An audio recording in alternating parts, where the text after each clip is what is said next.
American Family News. I'm Rusty Pugh. Authorities in Los Angeles say the son of Rob Reiner has been arrested and charged with the murder of the famous movie director and his wife.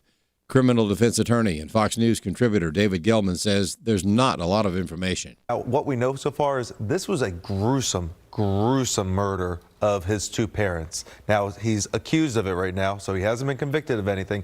But if we're reading correctly, what happened is definitely a result of potentially of drugs and a mental health issue that Nick has, and it's had it for a long time, it sounds like.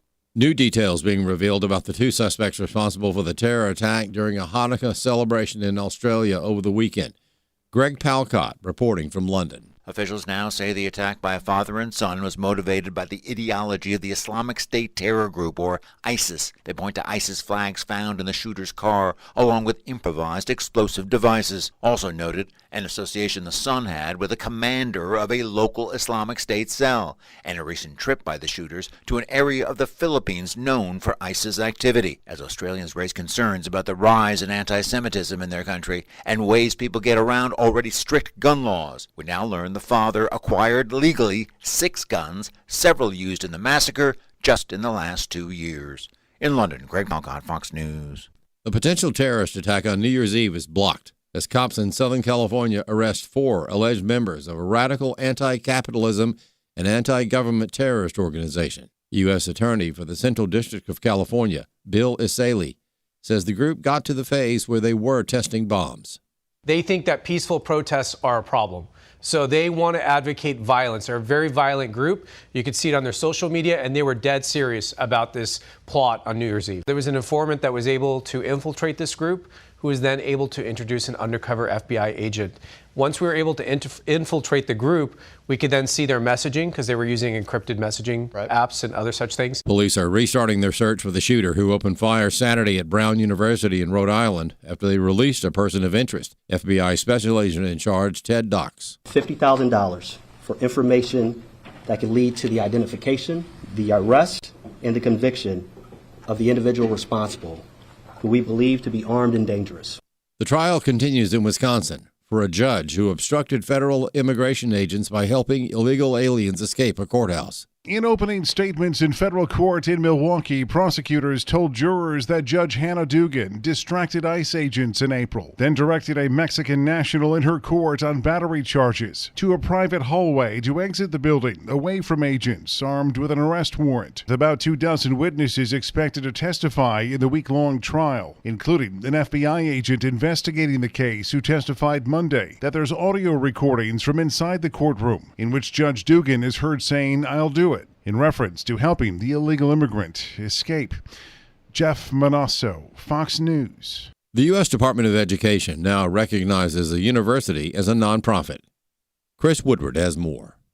Grand Canyon University, or GCU, began as a nonprofit, changed to a for-profit university for a time, and has since returned to nonprofit.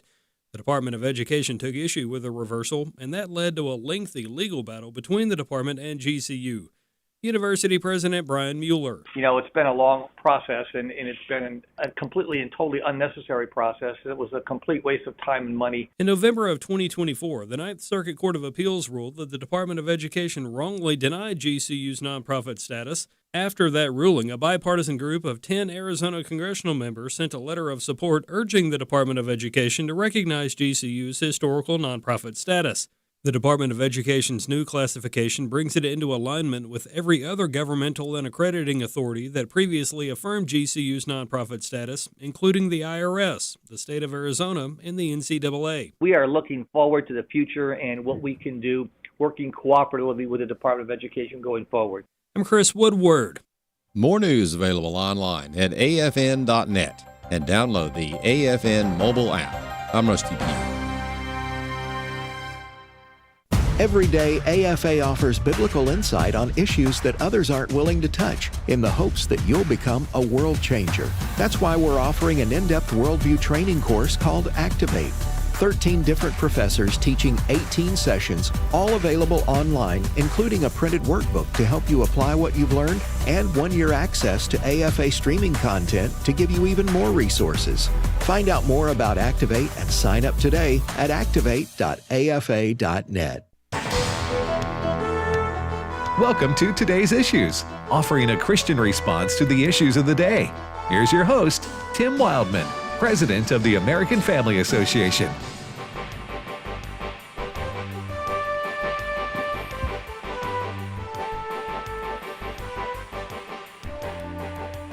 Hey, good morning, everybody, and welcome to Today's Issues on the American Family Radio Network for this Tuesday, December the 16th, 2025. As always, we thank you for listening to AFR.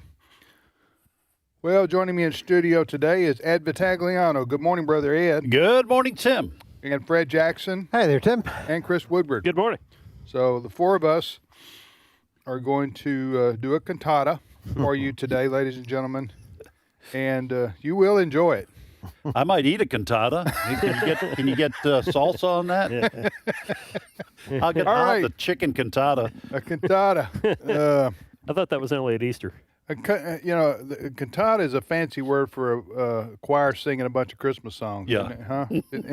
Have I got it right? Yeah, I think that's right. The Christmas cantata. Nobody wants to go hear that necessarily if you hear it all year long. But if you got a cantata going on, yes, sign me up. That's right. I want a cantata. All right, so we got a lot to talk about today. Today at our offices is Ugly Sweater Day. Mm-hmm. We have a theme Monday through Friday here. The week before Christmas, people wear stuff. We have different things, different days. That's our HR department provides this. This festive attitude? Oh, right? It is festive atmosphere. So anyway, I don't always pay attention to these memos, but my wife. She does. She started reading my emails the other day, and she said, "Hey, you got Christmas week coming up. You need to participate. You need to show, your Christmas HR spirit. Yeah, your HR is planning all this. You need to participate." And so then she went online and began to order me a bunch of stuff to wear during Christmas week. And so here I am, for those watching on our streaming service, wearing my ugly sweater. It's ugly sweater. Fortunately, my wife does not read my emails. Okay. Otherwise, I'd be. I just wore a regular green sweater. Yeah. And this morning, Tim saw me in devotion, and he said, "Way to step up," or "bold choice," or something. Yeah. Wow. But now, I don't. Just a regular green sweater. I don't consider that an ugly sweater. I know, but it's crazy. That's pretty cool looking. I think it's like now. What I'm wearing here is it's loud. Yeah. Right. It's a loud quote sweater. Mm-hmm. It's kind of a shirt. Now, in our devotion, some of our staff, what they were wearing qualifies as ugly sweater. About half the staff participate, and the other half bah humbug. Yeah. they don't participate at all. Like Fred wears that sweater every other week. Every second day. Yeah. Now, if I were to wear what I'm wearing right now in January, they would be thinking I escaped. Yes. Escaped the cantata. Some mental institution, probably. So. Yeah, anyway, you can wear that once a year. That's it. Somebody, if those watching on our streaming service, if people want to watch us on our streaming service, Ed, how do they do that? Well, they can go to stream.afa.net. Not Scream. Not Scream. Stream.afa.net. That is AFA's streaming service. It's more than just watching live programming on American Family Radio. You can see all kinds of films and videos. Cantatas. Maybe a cantata or two thrown in there. Or you can go to our Facebook page, Today's Issues Live, I think, on YouTube, and you can watch, or you can go to afr.net on your computer, and you can watch the I think you just listened to the live audio stream on watch AFR, my right? shirt, too. Yeah, just a live audio stream. But watch my shirt.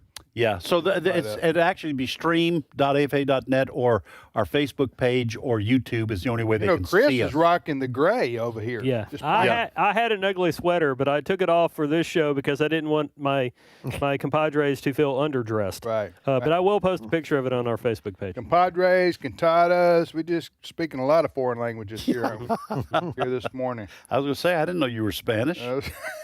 Compadre. You didn't either. Feliz Navidad. Have you ever checked out your family heritage You know what do they call those things? Genealogy. The genealogy website. Gene you ever tree. done this? Gene tree. Yeah, actually, a 23 and a great aunt wrote a book on the Jackson family. It was quite fascinating. Really? What did she find out? Your Well, great aunt. So Yes. our aunt, as you say, so that would have been she wrote that in the mid 20th century, maybe, or late 20th century. Thereabouts. Okay, maybe go a ahead. little later than All that. right. Anyway, she found, and we weren't really surprised by this, of Scottish and British influence in the Jackson family. Yeah. From my mother's side, the Mac side, she that The was an cheese. Beg pardon? The in No, cheese. the not McKin- mac and the Mc- cheese. Oh, my bad. I thought maybe you were talking about some people have You know- a Mac side, some people have it in cheese. you know, like McKinnon's and all I of got you. that. Oh yeah, the Mac. The McKinnons. Yes. They're all from Scotland or Ireland. Yes, my grandfather on my mom's side actually spoke Gaelic, and Oh, so that's the Irish or the original. That is Irish. Irish now, right? shame on you. Gaelic? Gaelic is Scottish. Scottish. Oh, I didn't know that. Yeah, So what's the Irish version of it? I have no idea. Oh, I've been. Celtic? I don't know. Why'd you start this if you didn't know? Fred was talking about his My family life heritage. and welcome to Wait, it. now yours is obvious. So you got you're Greek Italian, right? Greek and Italian. But I've never done the Ancestry.com or anything like that. Frankly, I'm afraid to find out. I might be half Russian and half Nigerian and just didn't know it this whole time. What about you, Chris? Yeah, I have not. I have family members that have looked into that and they'll share findings with me, but I've never. done it myself. Even though you're from Nova Scotia and I grew up in Mississippi, Fred, we're kindred spirits there because for the British Isles. Oh yeah. That's Absolutely. That's where our family's from. Yep. The British Isles there. As so many Americans trace their history back to probably 20-30% of the American public. Yeah, and our Cajun friends in Louisiana goes back to the Acadians. Acadians, yeah. Came down from Canada, from Yeah. the east coast of Canada. Interesting background there. Yeah. All right. Well, whatever your family heritage is, whatever criminals are in your path tree, we welcome you to listen to this program. Now, I will say one thing. Yeah. Well, I'll actually say two quick things What? because I know we've got someone waiting. But You're I in did the look up wings. that yes, Scottish is Gaelic. Irish is like Gaelic or something. It's pretty close, but Irish is the real way to refer to it. But my sisters did do. It wasn't like a deep dive on Ancestry.com. It's when you sent away for a study of where your name appears. And Vitagliano or Vitaliano, we can trace it all the way back. And this is actually what they found out to the child of a illegitimate child of a pope in the 1300s. That is, Hey, man. that is the absolute That makes truth. you some kind of royalty. Well, I'm not sure what. I'm not sure. I think I know what it means, but I think it means somebody was disqualified to be a pope. Who does the Pope confess sin to is what I want to know. I don't know. If you know any Catholic folks, Forgive me, Cardinal, for I have sinned. What'd you do, Pope? I had an illegitimate child. A child out of wedlock. I named Anthony Vitaliano. May his ancestors be blessed. All right. You know. And that is That's true story? That's what my sisters told me. All right. I've been messing with me. Well, all right. You're listening to today's issues on American Family Radio. Before we jump into the stories of the day, we have a guest with us, as we do most Tuesdays, that he's available. Brother Frank Turek joins us from the Tar Heel State of North Carolina. Good morning, Frank. Good morning, Tim. I think you need to go to confession for wearing that shirt. Well, you know, I was walking down the hall coming to the studio, and one of our fellow employees said, "Hey, I love that shirt." And I'll go, "That's disappointing." because you're supposed to hate it because it's supposed to be a ugly sweater. But it's not. That's why I said I know, it's a black background and it's like neon Christmas trees and Christmas lights. I look like presents. I'm ready to go to Vegas. So am I right? Huh? No. No, I don't. No, Tunica maybe. No, it's Santa Claus, Indiana. I don't think it's an ugly. I don't. Okay. It doesn't It's qualify not. as an It's ugly. not ugly per se. It's just loud. Yes. Yes. I think you ought to take it off, Yeah. don't wash it, put it in a box, wrap it up, and give it to I one of your think if I sons. start taking this off, the FCC will call us and suspend our license. But anyway, give it to one of your sons all as a right. white elephant gift. Now, if we want to go down a rabbit trail, I have a pretty funny white elephant. Tell it. Okay. Tell it. So this is now by white elephant. I think you mean just like when a bunch of Christians get together. I don't know why this has to be racial, but go ahead. So this goes White way elephant. back to the mid '80s. Yeah. I was on staff at a church in Scottsdale, Arizona, and they had a Christmas party for the staff. And I was just a youth pastor and all that kind of thing. I was way down on the Totem pole. pretty good sized church. Yeah. So they said, don't even buy gifts. Just find something you get around your house and wrap it up. And seriously? Yes. And we're going to have where you don't know This who. dirty Santa? Well, it's I'm not sure. It's where you go and you just grab a present, but you don't know who put it up there under the tree. So I went into our garage and I found an old clock that had been in the kitchen, and I hadn't thrown it out. And it was pretty disgusting. So I told Diana that this will be funny. We'll wrap this up and put it under the tree. And so we're sitting around where at our table is the music minister and his wife, Rick and Lynn Myers. And so we all get our presents, sit down, start unwrapping. And Rick tells his wife, he says, "Look at this. Someone wrapped up a disgusting old clock." Everybody else had bought a present. Yeah. Everybody else had bought a present. We were the only ones who did as we were told, just wrap something up. And I didn't tell him. I've to this day have never told him. You just didn't say anything. I You just lie about it. Yeah, because I was looking at everyone else opening presents. Right. And it's, it was $10 gifts or something like that. Yeah. And then they opened that with the clock, and he was so upset. Someone just wrapped up your disgusting old clock. And wrapped it up. Oh, my goodness gracious. All right. Good times. What are you doing? You should have told him, I just didn't have time to shop. Man. Didn't have time to shop. That doesn't fly anymore, though, when you got 364 days. I think he's talking about the clock. Oh, the clock. Time. I get it now. Yeah. Pardon me. I'm a little slow. It's just because you're wearing that shirt. It's taking all the energy out of your brain. Lowers my IQ 20 points. All right. So, well, by the way, what is Turek? Where does that come from? It comes from Poland. There's a whole town and county called Turek in Poland. It means little buffalo. Tureksville? Turek. Look it up. They got buffaloes I got my own county. in Poland. It means what? Little buffalo. Little buffalo. Like I didn't know there were buffalo. Well, they did like the Indians do here. Little bighorn, little buffalo.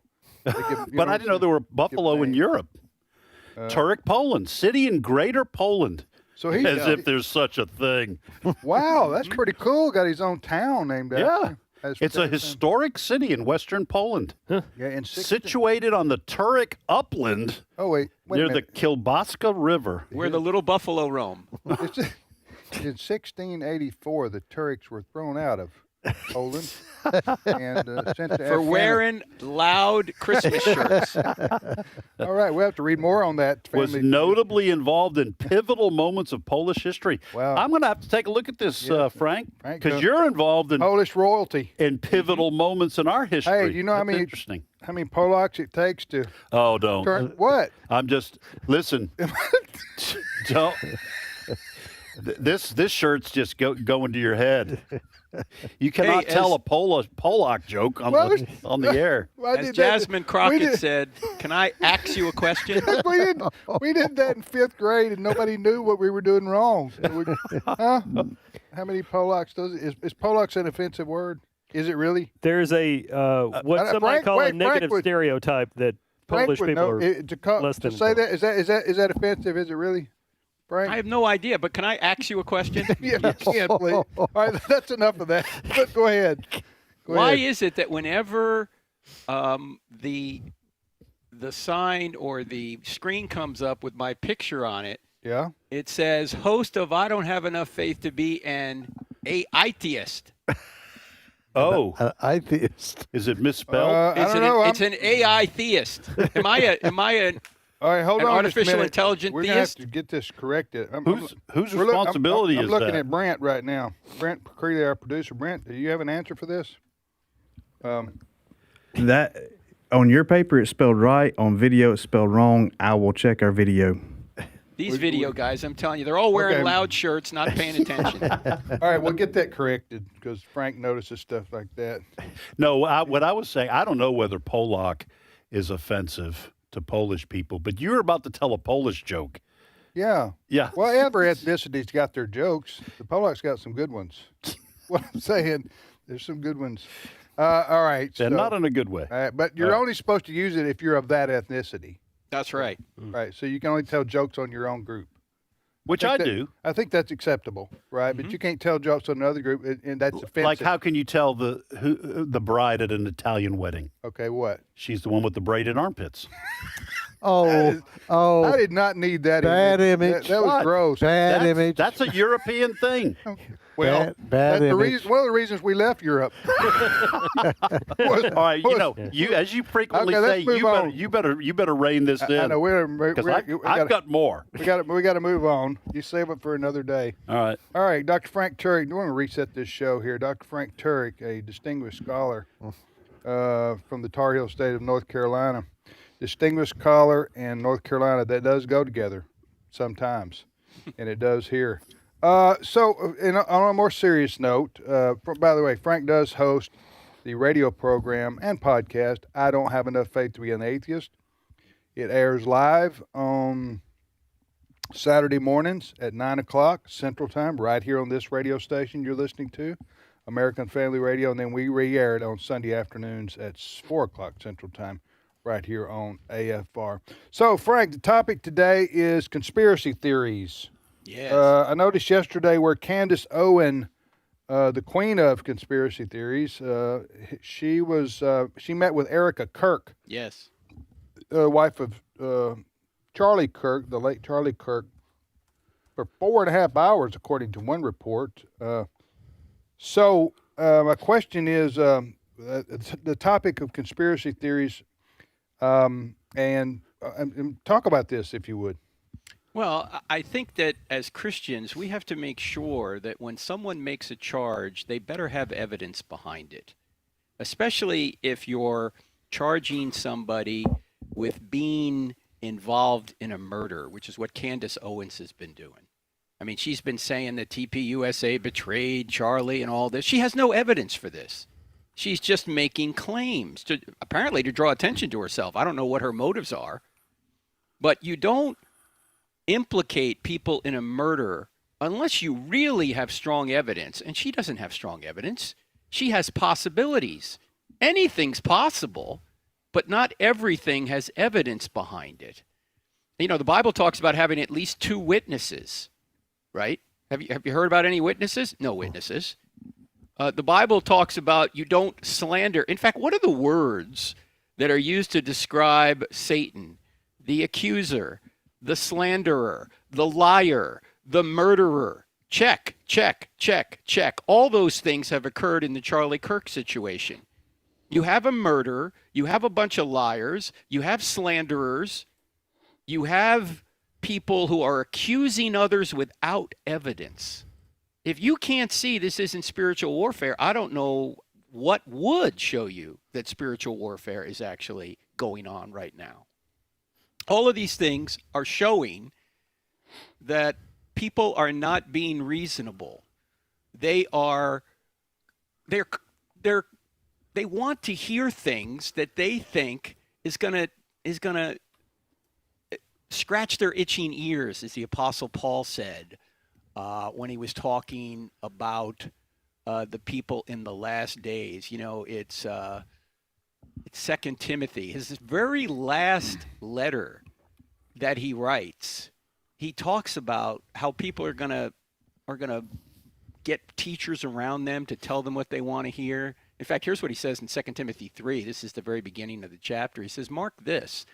There will be terrible times in the last days. People will be lovers of themselves, lovers of money, boastful, proud, abusive, disobedient to their parents, ungrateful, unholy, without love, unforgiving, slanderous, without self-control, brutal, not lovers of the good, treacherous, rash, conceited, lovers of pleasure rather than lovers of God, having a form of godliness but denying its power, have nothing to do with such people." I mean, this is what's going on with all these conspiracy theories.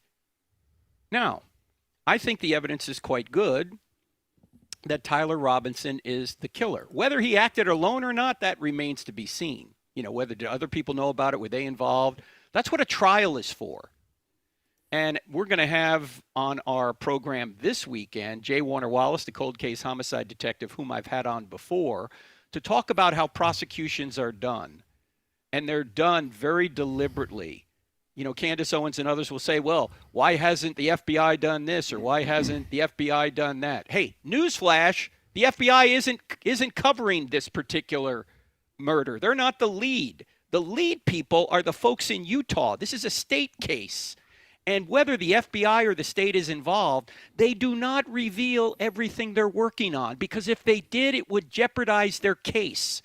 Their job is to convict the true murderer, not to quell ridiculous conspiracy theories that don't have evidence behind them.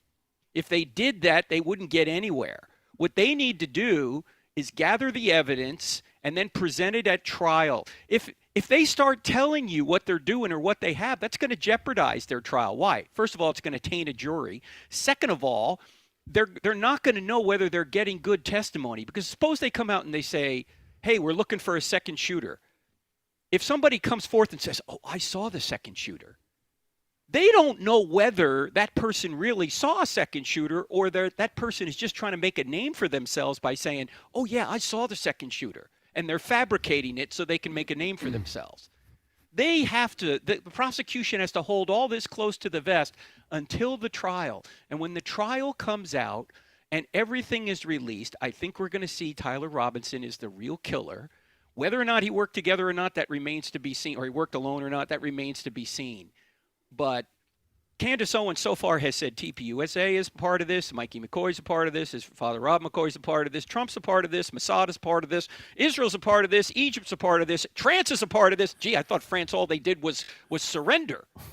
I mean, how could they all be a part of this? It's impossible, which means most, if not all of what she's saying is completely bogus. Yet people eat it up.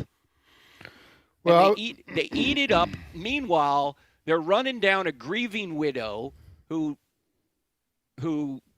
full disclosure, is a friend of mine, because Charlie was a friend of mine. As you know, I was at the murder. It's ridiculous what's going on. Hopefully yesterday's meeting is going to stop all this nonsense, but that remains to be seen. Hey, Frank, we just got 30 seconds.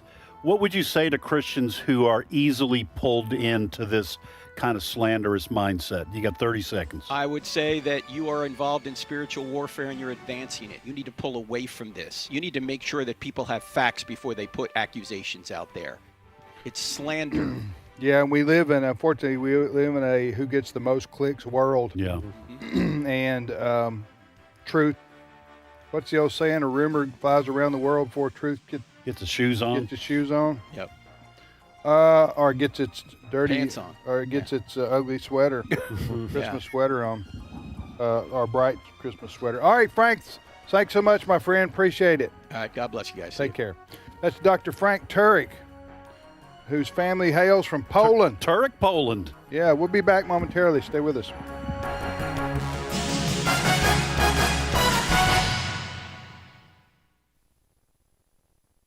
It's my turn. Here is your host for My Turn, Don Wildmon. Strange how God made the world, or not the actual creation, but the way in which He made us human beings. He implanted within all of us, the desire to love and to be loved, to appreciate and be appreciated. And some of the grandest moments of our lives are when we are reminded that we are loved and appreciated. Once I received in the mail a letter from a couple who live in Alamogordo, New Mexico. It was a rather short letter, probably taking the writer a couple of minutes to write. But the good it did me was measureless. May I share it with you? We'd like you to know, it began, how very much whatsoever things written by you and published in our Star Shopper means to us. We look forward to it each week and always enclose it in a letter to someone. May God continue to bless your work for Him. Well, a couple of days later, another small note came in the mail. This one was from Deltaville, Virginia. Using the title of one of my recent newspaper articles, the writer had written a single line which made me humble and thankful. Your articles, the writer wrote, stir up my hope. All of us have this desire, don't we? Every one of us appreciates appreciation. We like a little flattery occasionally, even if we know it isn't true. And when someone says something to us which compliments something we have done, it lifts our hearts beyond expression. Why we humans fail to use this wonderful power which costs nothing and buys everything is hard to understand. It has the power to heal our hurts, find us friends, and build up brotherhood. The world is waiting to open its doors to anyone who will live this way. To those who can find compliment instead of condemnation, to those who can find friends instead of fault, to those who look for the best instead of the bad, the world literally opens its doors and says, "Welcome." The person who can develop this way of living will never be in want, never go hungry, never be alone. People will absolutely stand at their door begging for their companionship. Now, where does one acquire this way of living? Why, from the Galilean, of course. For isn't it He who teaches us to look for the good? Isn't it He who causes us to forget our stinginess and selfishness? Isn't it He who teaches us to lose ourselves so that we may find ourselves? So I guess that if we are interested in finding life to be this way, we have to be willing to follow His way. Many of us are willing to take this approach when dealing with our friends. Few of us are willing to do it when we deal with our enemies. It's a real shame, too, for we could get rid of our enemies by living this way. Don't we get rid of our enemies when we make them our friends? It's true, little things mean a lot, especially expressed appreciation. This has been My Turn with Don Wildmon, a production of the American Family Association. The Lord is good, a stronghold in the day of trouble, and He knows those who take refuge in Him. Nahum 1, verse 7. American Family Radio. This is today's issues.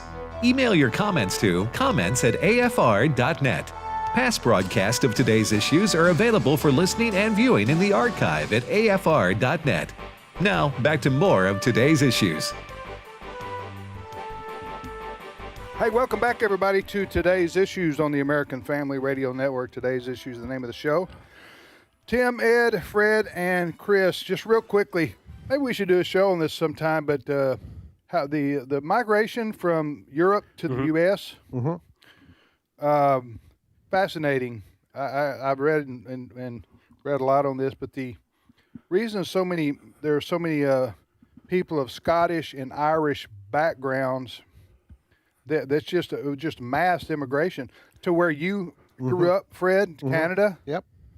And then also a lot of them, especially the Scots, they migrated down to the American South through like Charleston. Yep. The ports of Charleston, Savannah, and some other key places over on the eastern coast of the southeastern part of the United States, and then they started just migrating west.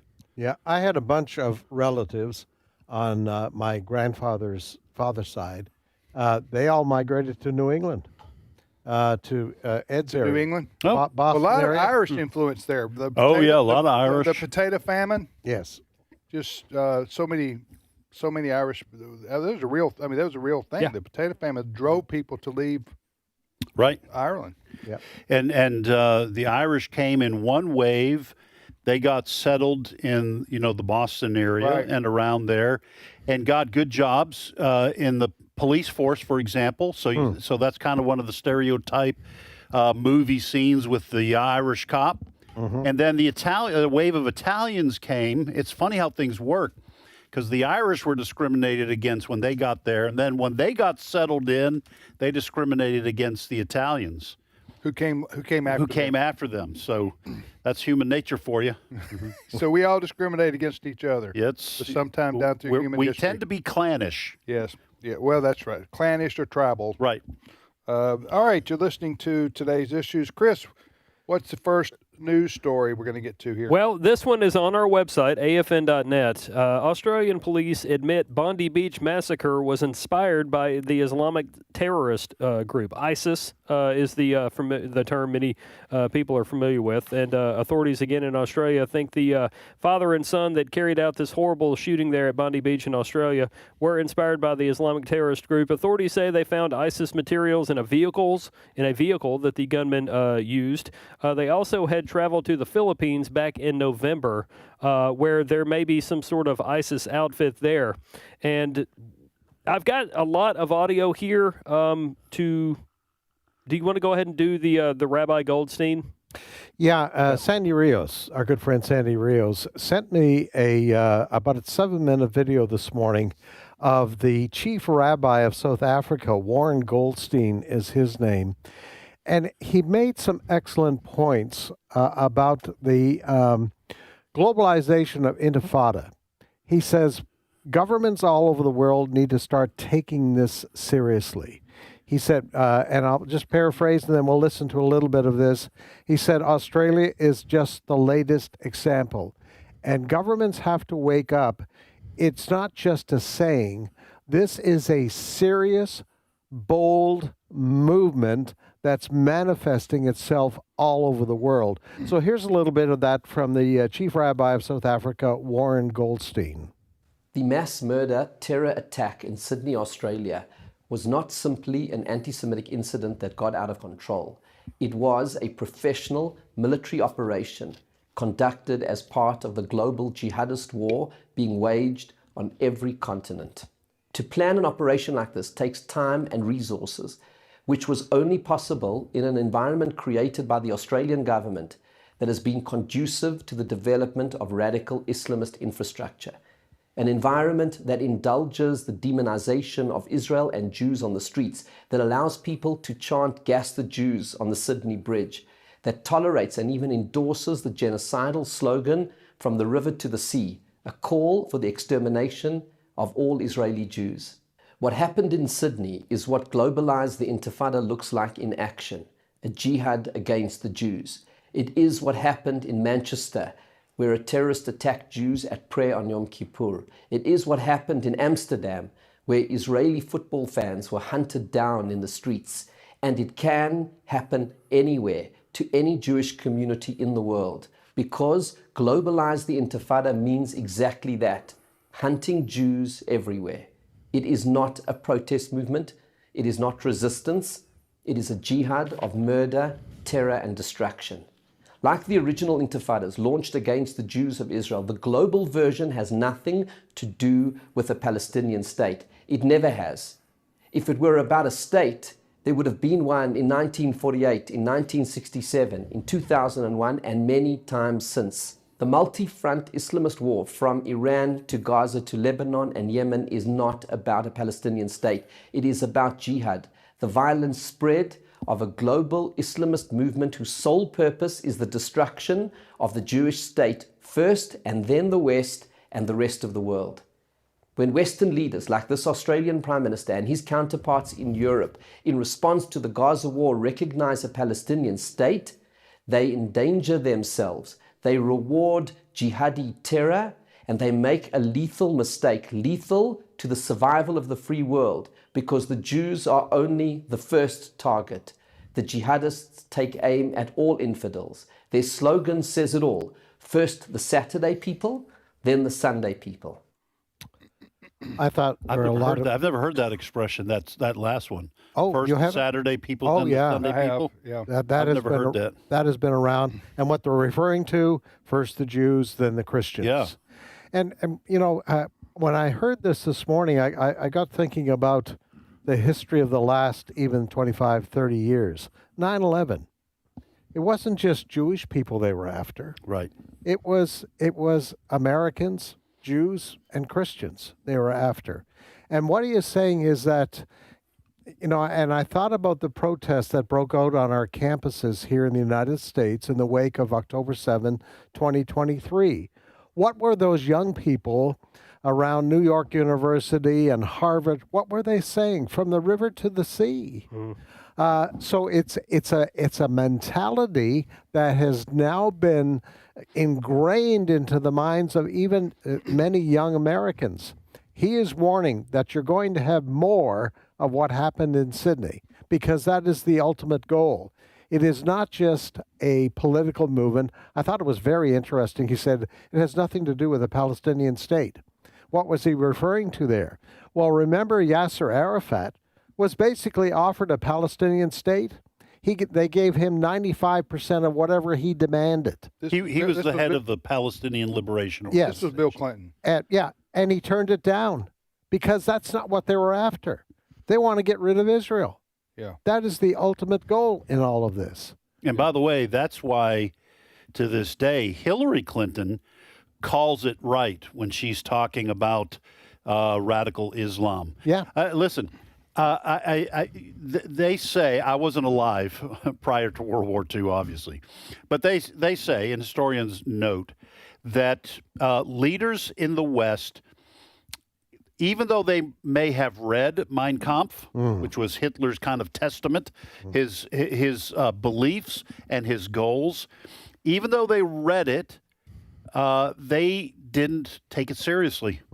What he said he was going to do. Yeah. Now, there might have been leaders who didn't read it, but it's a very, very thick book. Very difficult going. I've never been able to get all the way through it. But the point I'm making is there's nothing wrong with taking people at their word. And that is what this gentleman was trying to get across. And we were talking about in our story meeting this morning, my belief is I absolutely agree that what we are starting to see is the trickle, I think, before the dam breaks. Yeah. I think we're going to see not just an uptick in radical Muslim violence. I think we're going to start seeing this all over the world, and in this country, we're going to see this more and more because this is what they're after. This is a religion of conquest. It always has been. It wasn't a religion of conquest when the West became so powerful militarily that the Arab countries, for example, were locked into the Middle East. But when they discovered oil and started becoming wealthy because of it and began being able to fund these radical groups around the world, you are now seeing the true nature of Islam, not all Muslims, but the true message of Islam. And we'd better take them at their word because they hate Israel and they hate the West. Yeah. All right. You're listening to today's issues on the American Family Radio Network. What was how many people died there in that Australian killing? At least 15. And the victims range in age from 10 to 87 years old. I know we may have talked about this yesterday, but did you see the video of the man who took the gun away from the He's Syrian Muslim. assailant? He's a Syrian Muslim. Yeah, Very courageous man. He was a hero. Yeah, he saved other lives. He attacked this guy who had the rifle, managed to take that rifle away from him. or there would have been more killed. You know, the other thing about these Islamic fanatics is that they're indiscriminate about the people they murder, but they're also discriminate at the same time. Let me explain. If this were a war being fought because the Israelis and the Gazans, the Arabs, the Palestinians who live in the Gaza Strip, and the war with Israel, you would take it out on the army of Israel, or maybe even inside Israel. But what these people, now this has been going on for a long time, decades and decades. I'm talking about this. Well, since 1948. Yeah. So, and before that, you mentioned Hitler and the persecution of the Jews has been going on a long time, even before that. But the modern day Arab v. Jew versus Jew war, in a broad general sense, has been going on a long time. But these people, like this guy that killed these Jews in Australia, he hates Jews. He doesn't just hate Israelis, okay, because of the Israeli-Palestinian conflict. Right. He hates Jews because they're Jews. Now, what's going to give rise to more violence against Jews, unfortunately, and sadly, tragically, I think, and I hope it doesn't happen like Fred's talking about, but the motivation for attacking Jews will be amped up around the world because especially the Muslim extremists are going to say, we need to take revenge against the Jews who are killing children in Gaza. You see what I'm saying? Yeah. Because we've talked about all these videos that have been made, many of them by AI that are not even true. They're phony, they're fake, but they look real. Against the accusing the Israelis of intentionally murdering women and children in Gaza, for example. So I don't know. We live in a very dangerous time. Right. If you're a Jew and you feel like you're being hunted. Yeah. Hamas, I believe, knew how Israel would respond to October 7, 2023. They knew it. And that was just fine with them. Well, they had a pretty good track record. Yes. No. You mean they knew that Israel would respond heavily? Right. They knew that. Not only Hamas, but Hezbollah and Lebanon. Remember Netanyahu saying, we have to be ready on all kinds of fronts because we know what's going to happen now. They thought Israel would go heavily against Hamas. That's why Hezbollah opened fire as well. That's why Iran, we saw in Yemen, all of these forces thought by Israel going heavily after Hamas would be weakened, so they would attack them from Lebanon and they would attack them from Yemen. Yeah, there's no right or wrong answer to this, but I don't think that Hamas, you're saying they knew what was going to happen. I don't know if they counted the cost or if they even cared about what was going to happen to their. I think you hit it. They didn't care. Okay, to their fellow citizens, because Israel turned Gaza into rubble. Yes. Right. Okay, it's into rubble now. It's squalor. It's nowhere they're going to have something happen over there and to get. I think both what you guys are both saying, you, Tim, and Fred, I think are both true at the same time. I don't think they expected for Gaza to be turned into rubble.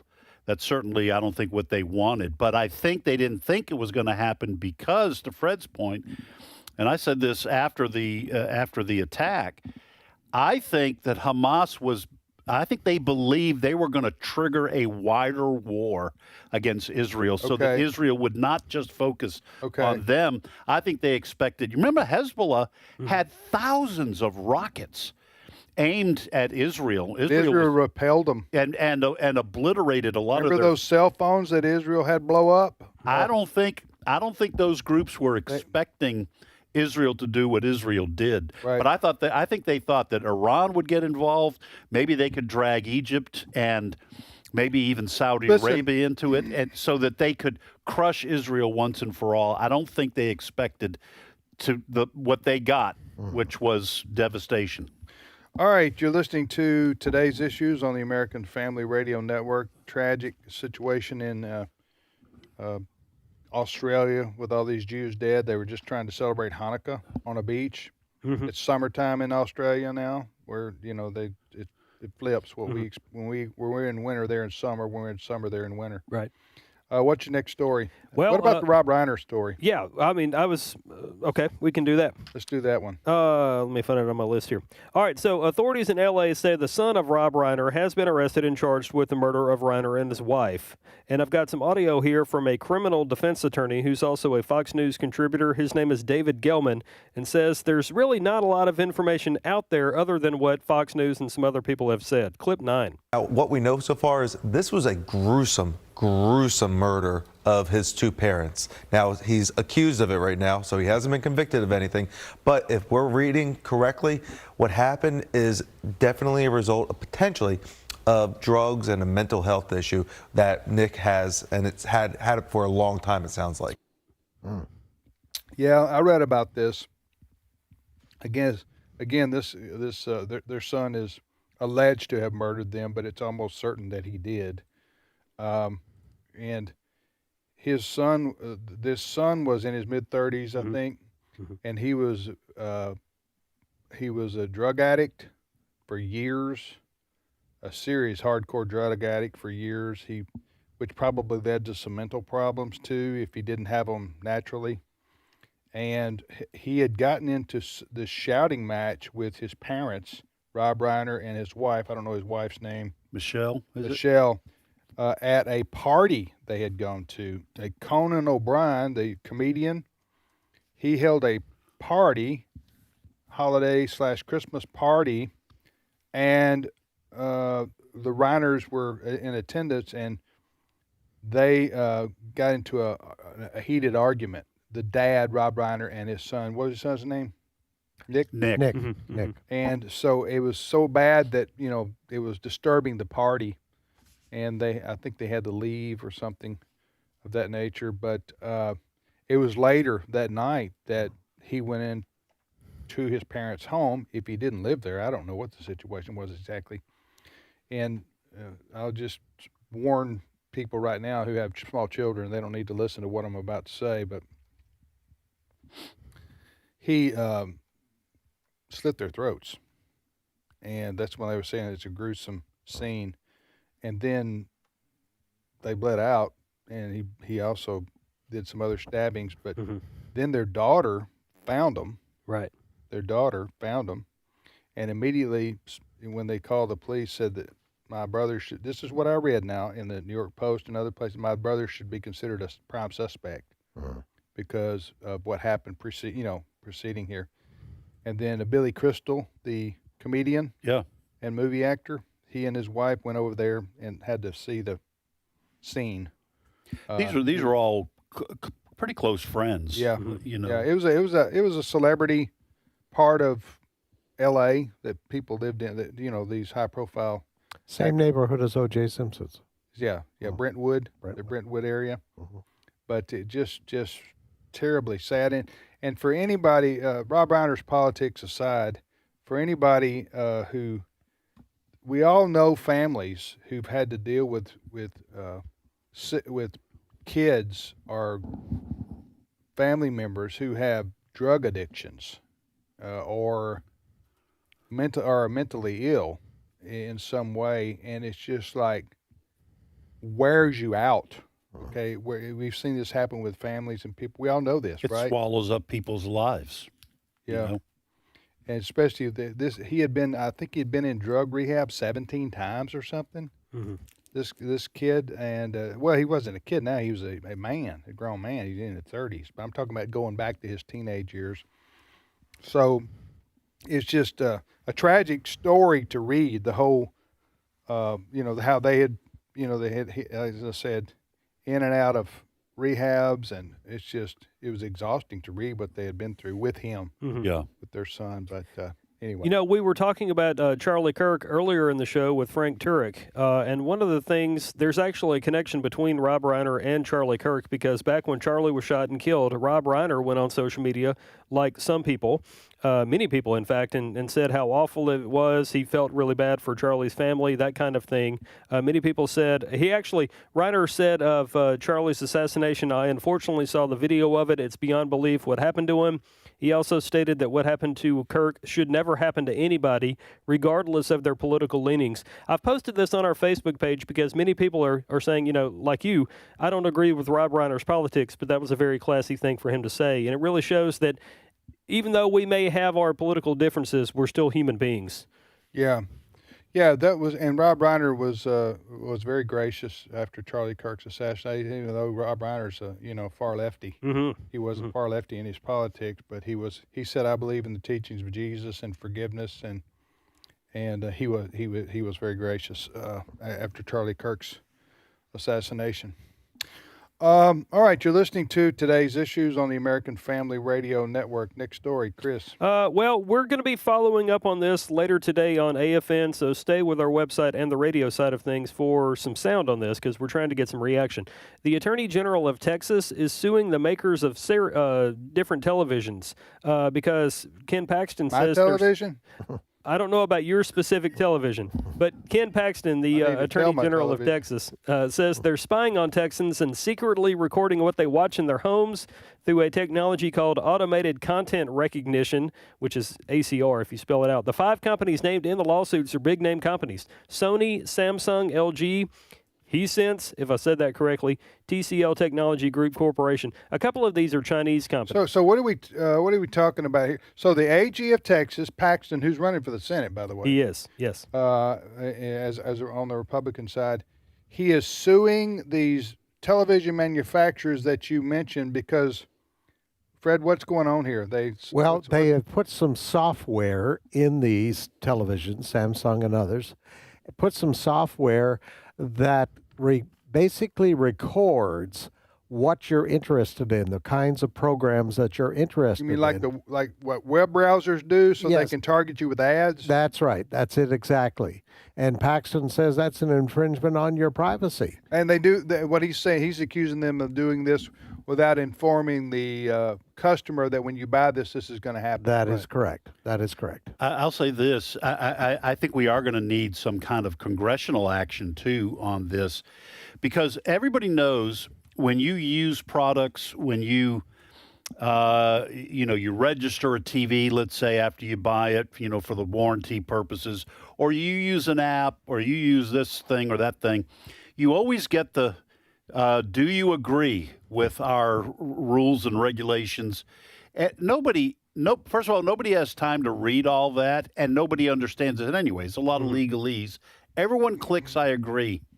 All right. And I think Congress is going to have to pass some sort of law that requires these companies to spell out in simplified form what they do behind the scenes.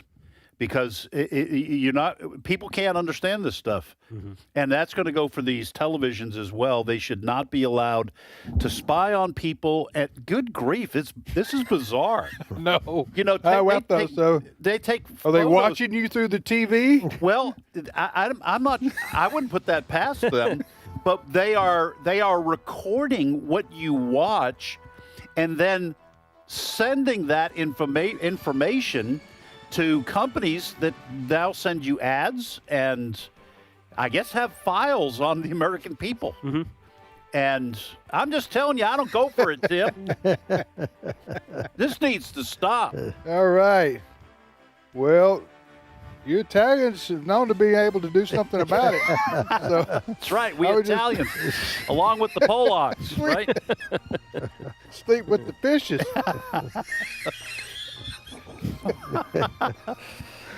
Well, I don't know, man. Red, we got any inside jokes on our own people? No, we're straight up. British Isles? Our own people? Yeah. Well, I'm talking about the people from the British Isles. We're boring.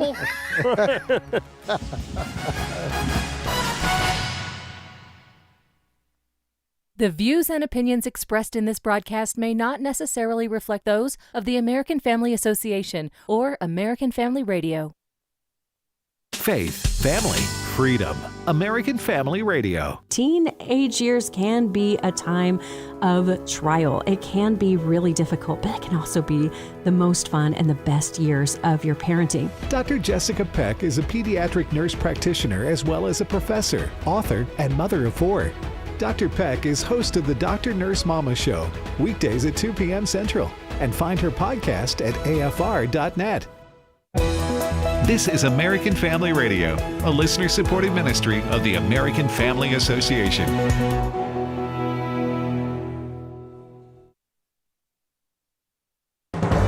American Family News, I'm Rusty Pugh. Authorities have released 3 new videos of a man they believe is responsible for the shooting at Brown University that killed 2 students and injured 9. Officials said yesterday they are also seeking the public's help in finding him. The FBI is offering a $50,000 reward for information leading to his identification.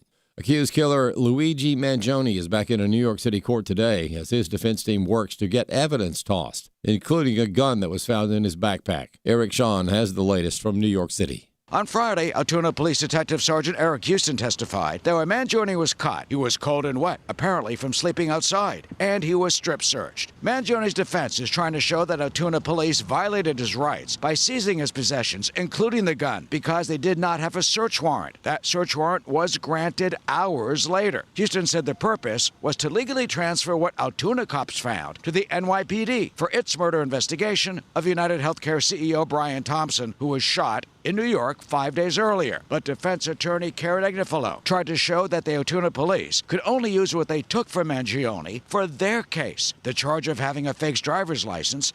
Australia's federal police commissioner has confirmed that a mass shooting at Sydney's Bondi Beach was a terrorist attack inspired by the Islamic State group. The attack during a Hanukkah celebration left 15 people dead. Authorities have identified the suspects as a father and son. The father was killed. The son is hospitalized. An upcoming Supreme Court decision could shape the future of President Trump's trade agenda. The nation's highest court is considering whether to block the president from using a 1977 law called the International Emergency Economic Powers Act to set tariffs on other countries. Treasury Secretary Scott Bessent says he expects a decision in early January and calls it a national security issue. The way President Trump has been able to use his IEEPA powers for national security, if the Supreme Court goes the other way, it will be a loss for the American people. The delayed jobs report for November is out with a fresh read on the economy. Edward Lawrence has more from the White House.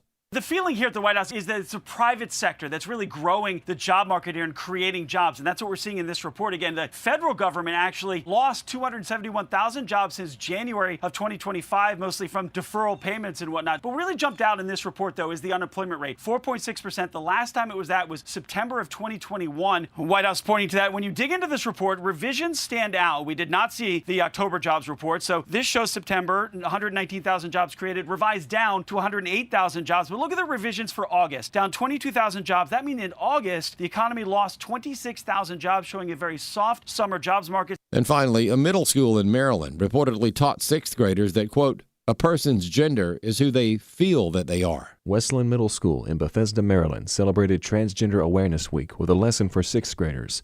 It included a slideshow that gave advice for coming out and 8 tips for being non-binary. Trey Dillinger is Senior Legal Fellow with AFA Action. This is very tragic that children are being taught falsehoods in school. The very concept of an education is to teach kids the truth. And at the very heart of this gender ideology is that there's no objective truth, and every person gets to decide for themselves who they are, even down to the level of the reality of their sexuality. Which, he said, we know is in conflict with both biology and science. And any person that follows the Christian worldview knows that, as Jesus says in Matthew chapter 18, anyone who misleads a child, it would be better for that person to have a millstone tied around their neck and to be thrown into the depths of the sea.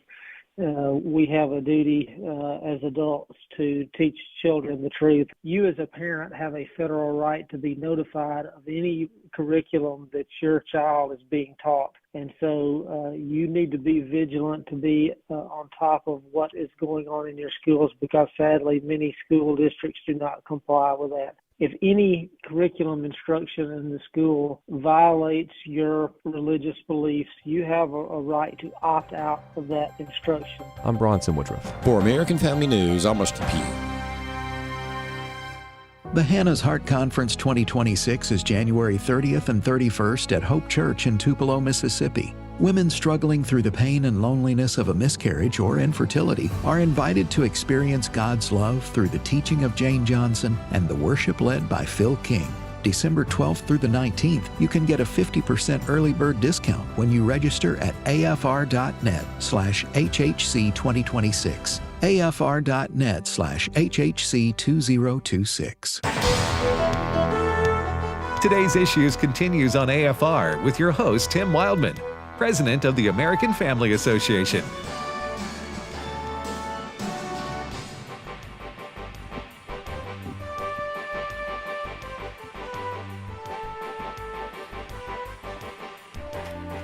Hey, welcome back, everybody, to today's Issues on American Family Radio. We got 24 and a half more minutes of this show.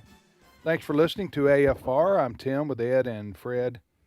And joining us now, Steve Paisley Jordahl. Good morning, everybody. I'm wearing my Christmas blue. Isn't blue a Christmas color? It's plaid. You're Steve Plaid Jordan today. Yeah, but isn't blue? I tried to do the ugly Christmas thing, but I think I failed because it's blue and a little bit of red. Well, first of all, that's not a sweater. No, like me, I'm not really wearing quote a sweater. I just can't. Yeah, but we're all well. trying to participate, right, in the holiday spirit around right, here. Exactly. So, like many businesses, our staff sent out here's what we're doing every day this week, and so I got a surprise tomorrow, by the way. You wait till I show up to work tomorrow. I'm off tomorrow, though. Well, take a picture. You'll have to video. I will. You can watch the show. It streams, you know. Yeah, you can watch us, Ed. You can watch the show. I'm on vacation. Okay. I won't be watching the show. Oh, man. Well, that's disappointing. Do you watch the show when you're on vacation? No, I don't.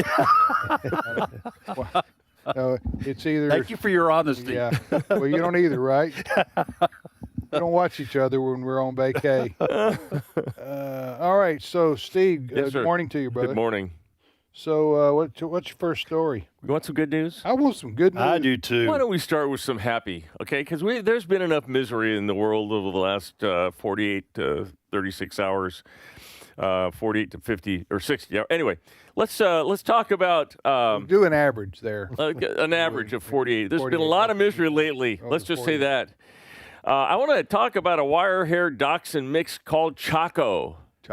Chaco was adopted by a lady named Patricia Orozco. I'm sorry. And Patricia Orozco, she lives in Sacramento. She got this little That's your old stomping ground area, isn't it? Not too far? Not too far from my old stomping ground. Yeah. But being in the middle of the valley, I could see why Orozco ran away, and which is what happened. She lost Orozco. She lost Chaco. Chaco had been disappeared, and she thought about him every day. She missed old Chaco, did Patricia Orozco. So the dog, a lady in Sacramento, just to follow the story, had a dog named Chaco. It was a what? Named Bingo. A wire-hair dachshund mix. A wire-hair dachshund. It's dachshund. So it goes missing. And she thinks it's lost forever. Right. I mean, she got it from a local shelter in 2016 and rescue dog. And so she got a call though from the company that had located her. The chip in this dog had been found, and it was in Lincoln. She thought Lincoln what? Well, she thought Lincoln, California, because there is a Lincoln, California. It's about 2 hours away from Sacramento. But this dog was found in Lincoln, Michigan. How far away? That's some 2,300 miles. And the dog was they found the dog was chained to a wire fence, a chain link fence. And they rescued it and scanned it. And they found that it was her missing dog, Chaco. They called her. Wow. At first, she assumed it was found in Lincoln, California, about 30 miles from Sacramento. It wasn't until the end of the call she realized that somehow it had ended up all the way across the country. From California to Michigan, and how many years was that? I think it had been gone for almost 5, right? Yeah, 5 years. 5 years. What, it had just gotten a wild hair kind of thing and hopped a train or something, like a hobo? It must I have. wonder how in the world it got to Michigan. Well, I doubt it was one of the greatest journey type things. It probably was. Like a Disney animated movie? Yeah. Homeward Bound? You know, a lot of people are leaving California. I know. Even the dogs are trying to get away from Newsom. The dog got tired of taxes. The taxes. That was a good one, Fred. But that is a great story that she got her dog back. She wanted the dog back, right? 5 years. She thought about him the whole time. 5 years this dog went missing, and she thinks it. 5 years you give up probably, and then these chip things changed everything. Yeah. I think the lesson we learned from this is getting a chip implanted is not necessarily a bad thing, right? Is that what you're saying, Steve? Count the cost. Just make sure that you know where the dog is when the Antichrist appears. Because I think the dog might be on the Antichrist side. If they say to you, sir, your dog number 666, can we put the chip implant in? I would skip that. Yeah, maybe. I would say, no, don't put that in my dog. Right. Any other numbers? Fine, though. Now, was this a little old lady kind of thing? No. She's She's 29 years old. Oh, wow. And she had 2 kids in the meantime.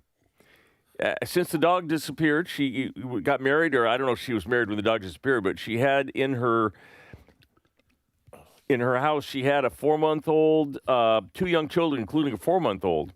She wasn't sure if Chaco was going to get along with them. I think it went fine.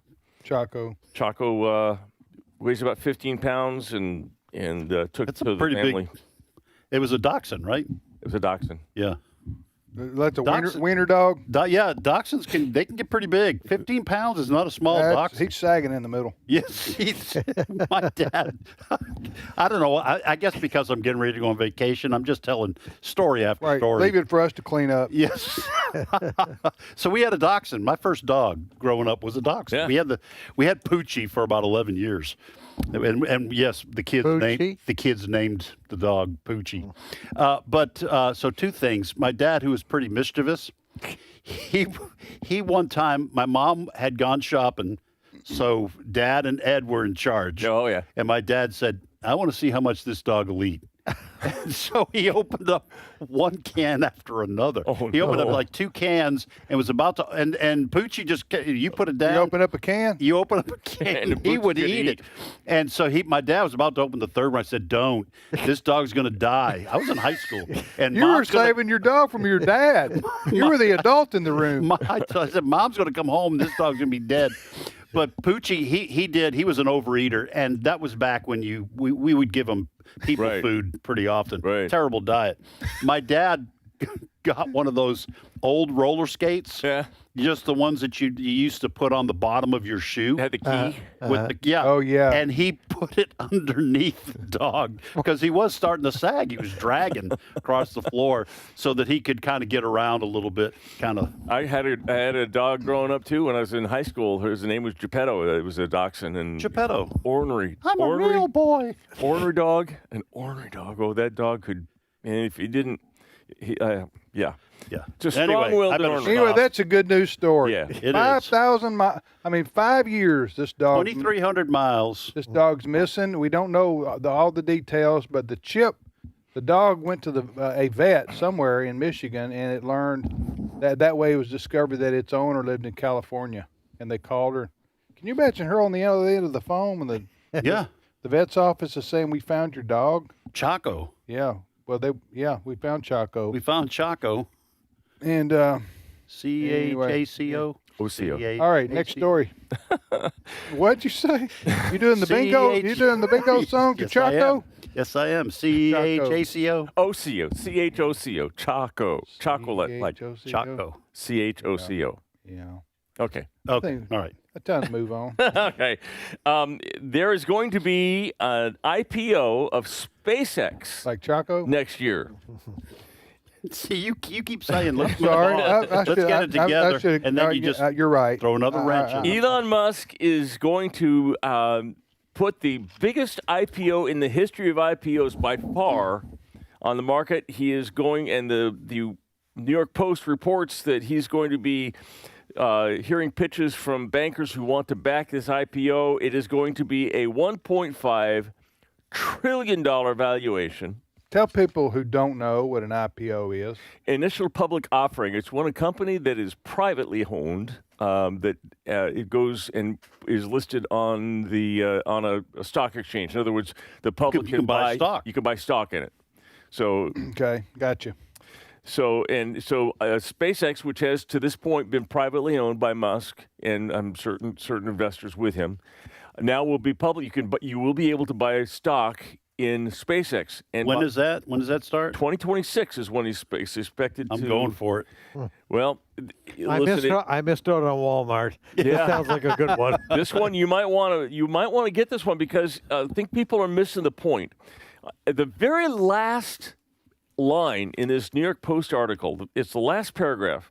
Musk also signaled that SpaceX would look into building data centers in orbit in order to backstop his artificial intelligence plans.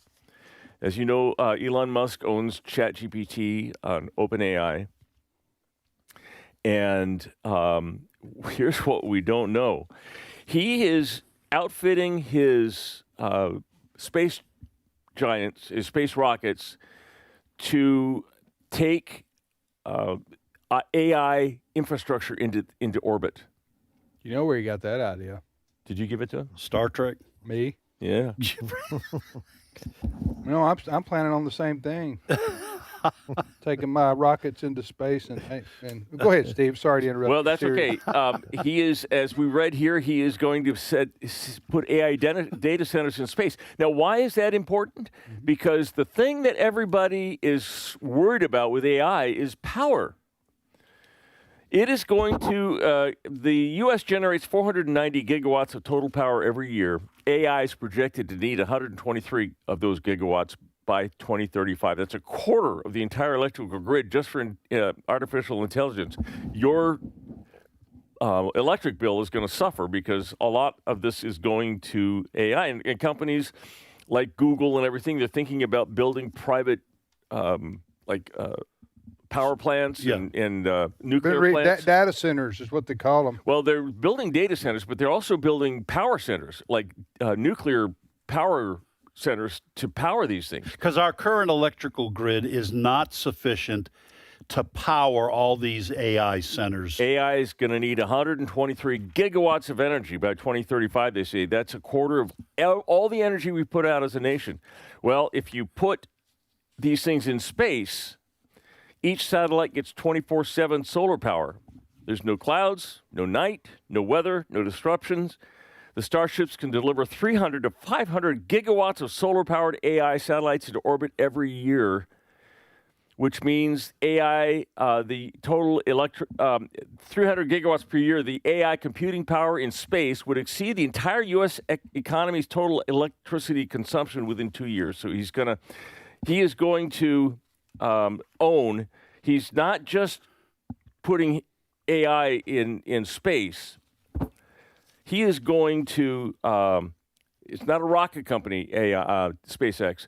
It's an infrastructure layer for the next 50 years of computing, and Elon is going to own it. Huh. Other companies are starting to see that they're behind. They're 3 years behind the race. Google just launched Project Suncatcher, which plans to deploy AI in space. Blue Origin has announced they're building their own orbital data centers, but they're all 3 years behind Elon. And in tech, 3 years is forever.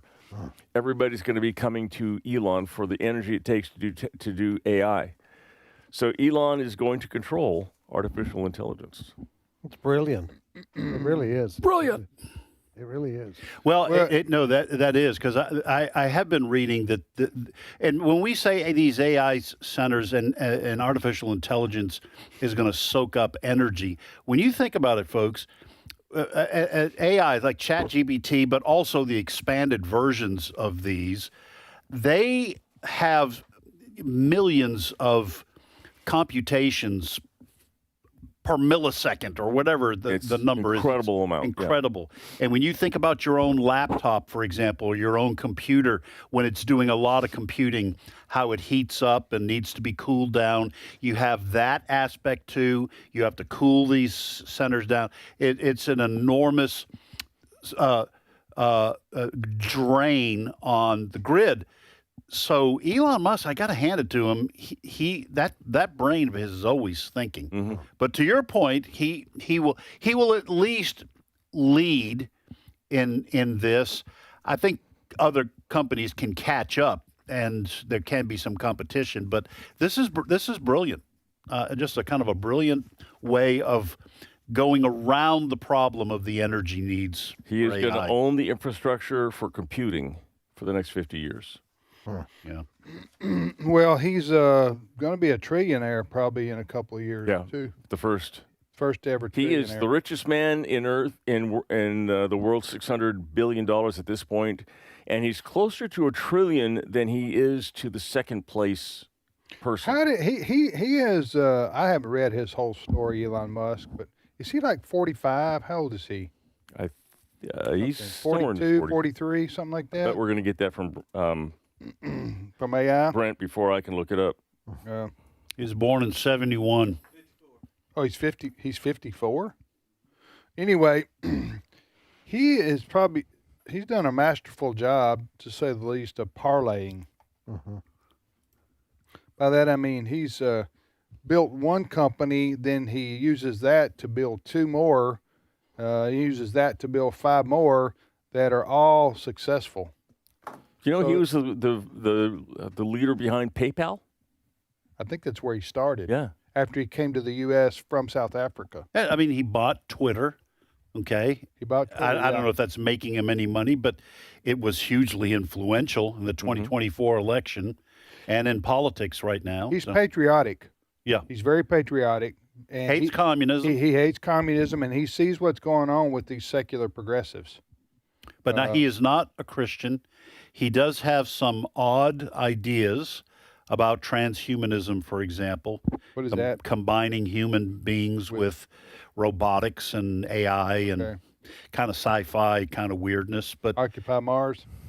Well, he kind of, yes. Yeah, he wants to Occupy Mars.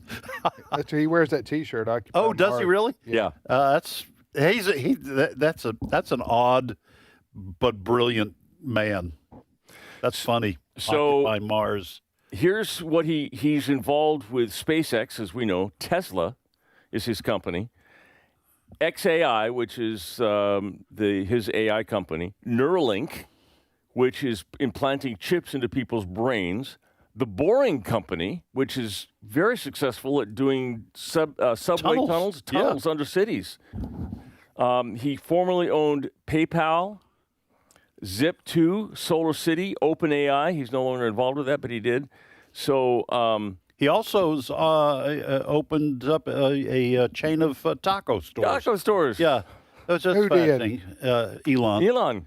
You ever heard of the Elon taco? Choco Taco? You never heard of that? Choco Taco. No, I'm making that. It goes back to I'm Taco the that dog. You know, yesterday you told a couple Whoppers and I believed it, and now right back at you. You got me back. Yeah. You got me back. These Occupy Mars T-shirts are cool looking. I'm just going to say. He really, that's one of his goals. Well, you know, he did that. Elon Musk is continuing to make a lot of money. Yeah. Despite the fact that he was, he was hitting the pocketbook over his association with the Doge. And trying to help Trump there. And his Tesla sales went down for a while. I don't know if they're still down or not. $600 billion he's worth. That's more than twice what I'm worth. Wow. Yeah, more than twice. As I say, I think he's made his house note. Don't you? Yeah, he doesn't have he's made his mortgage. He didn't have to worry about. He didn't have to get a 50-year mortgage. Right. He doesn't have to worry when the price of eggs goes up or. Nah. Yeah. Hey, anyway, go ahead, Steve.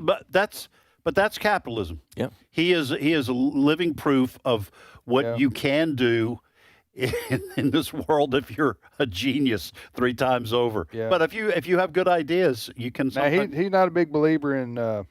He's a big believer in that we're underpopulated. Yeah. And he's doing his part. Yes. Yes. To populate the world. Boy, is he. Right? Yeah. How many children does he have? I don't know. Like multiple women. How many moms? Like well, about as many moms as children, I think. Yeah, he's not into traditional family values in that sense. Although he does have some good ideas. He does understand importance of Christian values. I mean, yes. So I mean, I don't want to discredit. I'm not discrediting everything about him. I'm just saying he does have some gaps there. Yeah. No, I think he's so far has been a force for good in our country. I do too. And but I do want to just make it clear that hey, you need to pray for his salvation. Yeah. Amen. He has some interesting ways of naming his kids. He has fathered 14 children. 14. Are you serious? Yeah, he's like. I didn't realize with four different women. It's like a patriarch. Yeah. but it's Old Testament stuff, like multiple wives. A tent and several trains. What do you call that when you have multiple wives? Polygamy? Yeah, that. But I mean, he's not married. Not at the same time. Some of them he has children with. He hasn't been married to. I think. Is he married to any of them? Yeah, I believe he's married to Vivian Wilson. Legally changed her name to Musk. I don't this think is his he's children. married right now. 14 kids. 14 wow. kids. 14 kids. Yeah. One of his kids is named X, the letter X, because it has a bunch of symbols in his name as well that I don't know how to pronounce, and no one knows how to pronounce, so he calls him X. He's very opposed to the transgendered movement.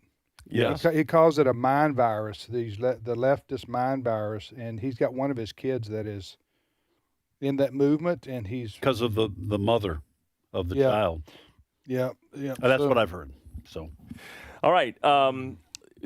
President Trump has been in the name game again. Please don't tell me again today. Well, no, on Monday. Yesterday Tim. He's signed an executive order classifying fentanyl as a weapon of mass destruction, which gives him a little more legal push to prosecute the war against drugs. Wrong. Shouldn't do that. Am I the only one? Well, but since you started. No, I didn't want to interrupt Again, it's one of those with Trump. It's like, yeah, that's good, Trump. No, that's not good. So you go, I appreciate his war on drugs. Yeah. He's fighting it, and he cares about Americans. He wants to win and he wants to win it. I appreciate all that. Fentanyl is not ammunition. It's not a weapon of mass destruction.